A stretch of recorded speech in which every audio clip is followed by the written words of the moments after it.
Good afternoon, everyone, and welcome to my presentation.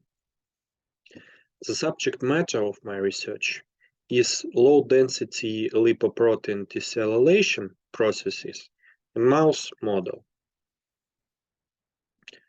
Let me start by saying a few words about the relevance of this work.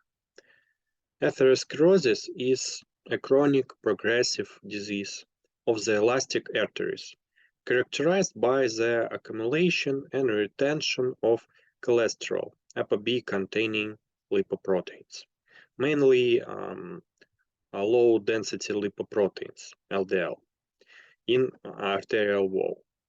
The mechanism of the pathogenesis of atherosclerosis is a series of events leading to the formation of atherosclerotic lesion. According to modern concept, the key event of atherogenesis is the modification of LDL. Modified LDL can be broadly classified into oxidized LDL, enzyme-modified non-oxidized LDL, desialylated LDL, glycated LDL, carbamylated LDL, and it has been repeatedly demonstrated in studies that modified LDL cause excessive intracellular accumulation of lipids in the cell culture. And one of the types of atherogenic modification is LDL desialylation. LDL desialylation is the process of removing sialic acids from glycans, which is usually mediated by hydrolytic enzymes called neuraminases or sialidases. There is a limited understanding of the nature of desialylation process and its role in atherosclerosis. It's believed that desialylation is an important atherogenic modification of LDL in the early stages of atherosclerosis. And an inverse correlation was found between LDL sialic acid content and lipoprotein atherogenicity. Also, macrophages usually uptake modified LDL that promotes the formation of foam cells, which are one of the key cellular components of atherosclerotic lesion. Also, desialylation has been shown to affect endothelial permeability in atherosclerosis. So the aim of the study was to model LDL desialylation in mice. This will allow to evaluate the effect of LDL desialylation on the development of atherosclerosis by injection exogenic neuraminidase. And there is no information about the effect of LDL desialylation on the development of atherosclerosis in vivo. So we had the following tasks. Firstly, it needs to provide LDL desialylation in mice by an injection of fixed concentration of neuraminidase. It will allow us to model LDL desialylation previously found in patients with atherosclerosis. Secondly, it's necessary to evaluate the effect of LDL desialylation on levels of blood lipids. And at last, it needs to evaluate morphological changes under desialylation in blood. So it's expected that the reliable model of LDL desialylation would provide identification of new biomarkers of atherosclerosis and develop promising therapeutic approaches such as enzyme inhibitors, and moreover, it will help to develop some diagnostic kits for screening desialylated LDL as a biomarker of atherosclerosis.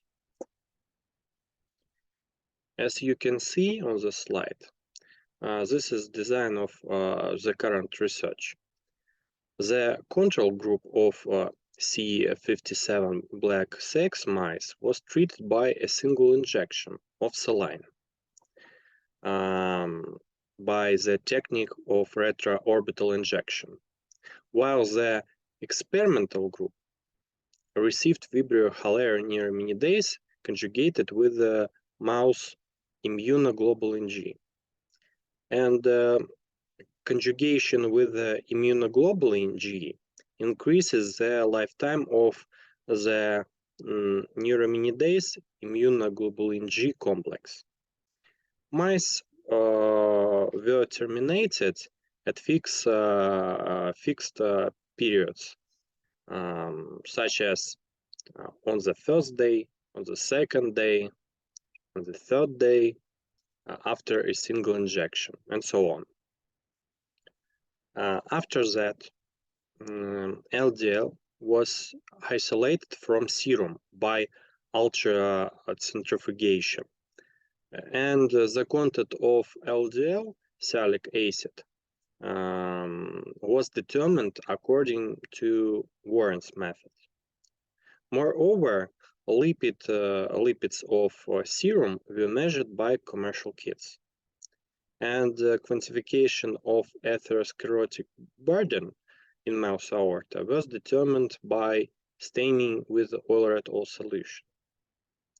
So, a single injection of neuraminidase resulted in a significant decrease in LDL sialic acid by 30% within 4 days in experimental group. What you can see on the slide. After that, we try to provide constant level of LDL desialylation by several injections for significant changes in levels of blood lipids and morphology of mice aorta.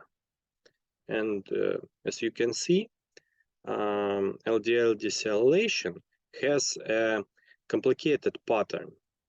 The instability of LDL desialylation after a series of injection of neuraminidase is explained by the fact that the process of sialation and desialylation is highly regulated on the cellular level.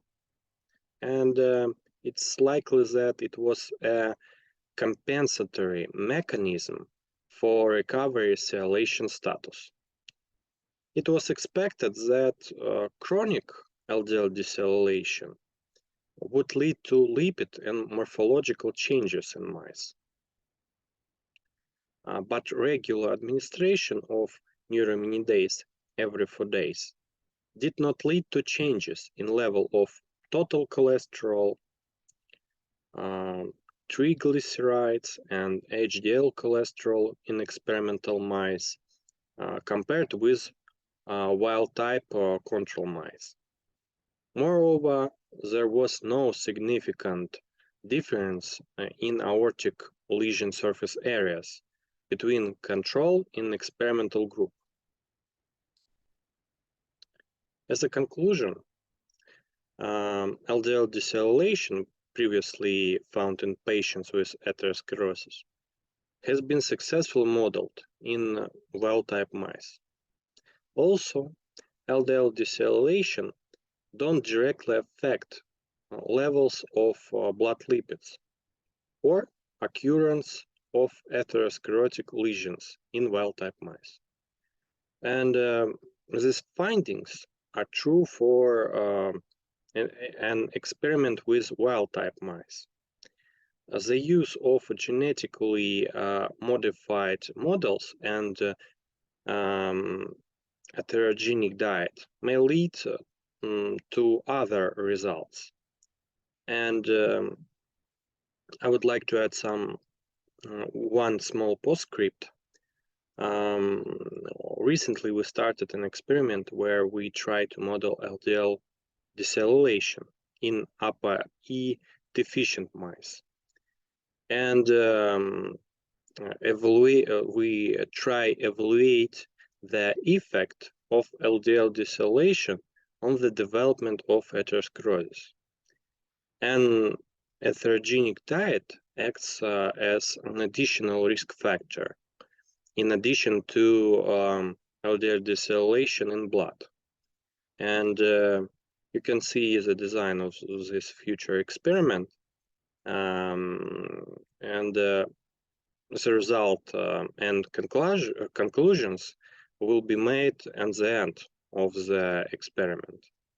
But it's expected acceleration of atherosclerosis with a combination of heterogenic diet and neuraminidase injection compared to mice on chow diet. Because it was previously shown that genetic or pharmacological inhibition of endogenous neuraminidase in mice contributed to reduction of atherosclerosis. Thank you for your attention. If you have any questions, I'm happy to answer them.